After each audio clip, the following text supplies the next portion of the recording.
जय माँ काली मित्रों।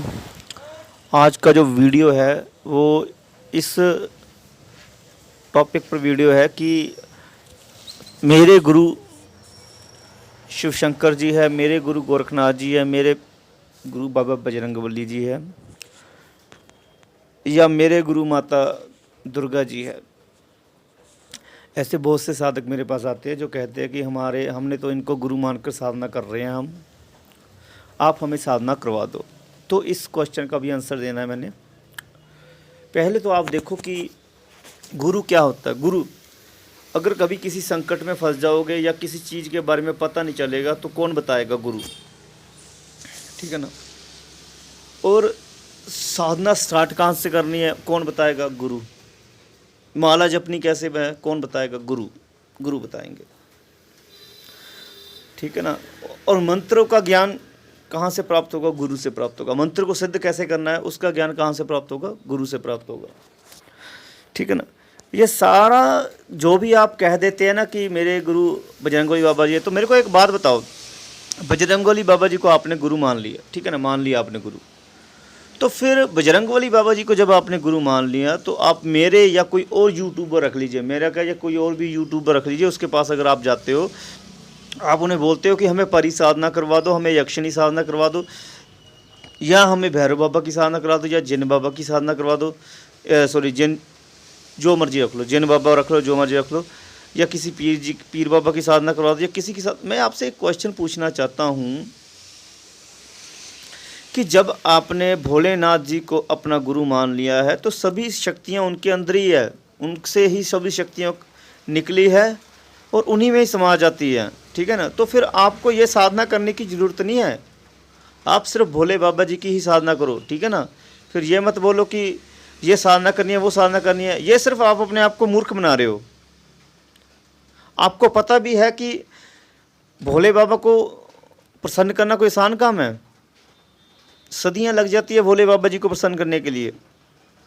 और अगर आपको श्रद्धा विश्वास है, आपको यकीन है कि मेरे भोले बाबा जी ही गुरु है, मैंने भोले बाबा जी को गुरु मान लिया, बस अब मैंने किसी और को गुरु मानना नहीं है, तो फिर ये साधना जो है, इन साधनाओं के चक्कर में मत पड़ो, परी यक्षिणी अप्सरा जैन बैताल, इनकी साधना में मत पड़ो, फिर भोले बाबा की सेवा करो। अरे भोले बाबा की सेवा से तो फिर जन्म मरण के चक्रों से मुक्त हो जाओगे। जो शक्तियाँ तुम्हें परी यक्षिणी अप्सरा से प्राप्त होगी, बैताल से प्राप्त होगी, उससे महाशक्तिशाली तो आप भोलेनाथ बाबा जी की सेवा करके हो जाओगे। भोलेनाथ बाबा जी की जप करोगे, उनका ध्यान करोगे, तो जो शक्तियाँ आपको उनसे प्राप्त होती हैं उससे भी कहीं अधिक शक्तियाँ आपको बाबा भोलेनाथ की कृपा से प्राप्त हो जाएंगी, ठीक है ना। माता दुर्गा जी से प्राप्त हो जाएंगी, बाबा हनुमान जी से प्राप्त हो जाएंगी। अगर आप उनको अपना गुरु मानते हो तो फिर आप किसी और को गुरु मत मानो, ठीक है ना। फिर ये चक्रों में मत फंसो, फिर उनकी सेवा करो, बस जब वो प्रसन्न होंगे तब सब कुछ प्राप्त हो गया, ठीक है ना। पर आपको पता है कि भोले बाबा जी इतनी जल्दी प्रसन्न नहीं होंगे। ये क्वेश्चन भी आपको पता है कि भोले बाबा थोड़ा आएंगे धरती पर आपको साधना करवाने के लिए। इतने आप उच्च कोटि के ज्ञानी ध्यानी, उच्च कोटि की पवित्रता आपके अंदर है कि भोलेनाथ बाबा जी, आप बुलाएं भोलेनाथ बाबा जी को कि वो भोलेनाथ बाबा जी आ जाए, इतनी आप में संकल्प शक्ति है? नहीं। कोई भी साधना करते हो तो संदेह पूर्वक करते हो, ये सोचते हो पहले कि ये सिद्ध हो जाएगी कि नहीं होएगी, ठीक है ना। आपको भी पता है कि भोले बाबा को आपने बोल दिया कि गुरु, मैंने भोलेनाथ बाबा जी को गुरु मान लिया अपना, पर आपको भोलेनाथ बाबा जी ने आपको अपना शिष्य माना। भोलेनाथ बाबा जी ने कहा कि हाँ भाई मैंने तेरे को अपना शिष्य मान लिया। उन्होंने दक्षिणा ली आपसे। दक्षिणा का मतलब समझते हो? जब कोई गुरु अपने किसी को शिष्य बनाता है तो उसकी दक्षिणा होती है, ठीक है ना। जिस प्रकार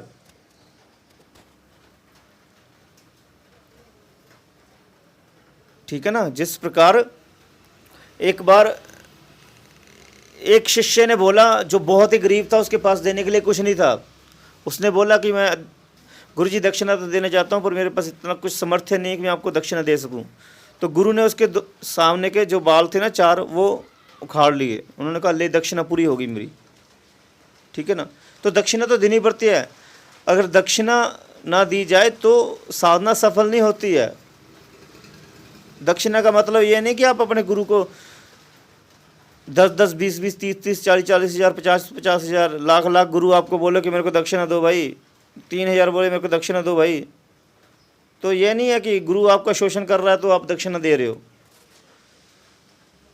जो दक्षिणा होती है पहली, वो गुरु को पगड़ी दी जाती है, कपड़े दिए जाते हैं, वस्त्र दिए जाते हैं, उनको चप्पल दी जाती है, ठीक है ना। तो वो कम से कम 1,000-1,100 रुपये का खर्चा होता है, तो वो इतना ही होता है, इससे ज़्यादा नहीं होता है। और आजकल के समय में आप 2 दिन भी काम करोगे तो आप 1,100 रुपये आराम से निकाल लोगे, ठीक है ना। चलो, मैं ये कहना चाहता हूँ कि आपने भोलेनाथ बाबा जी को शिष्य बना लिया, बजरंगबली बाबा जी को शिष्य बना लिया, माँ दुर्गा जी को शिष्य बना लिया, पर उन्होंने आपको शिष्य बनाया, वो धरती पर आए, उन्होंने बोला आपको कि मैं आपको शिष्य के रूप में स्वीकार करता हूँ, आज से मैं आपका गुरु हूँ, जो भी आप कार्य करोगे मुझसे पूछ कर ही करोगे, जो भी मैं करवाऊंगा मैं खुद करवाऊंगा आपको, बोलते भगवान। वो भगवान है।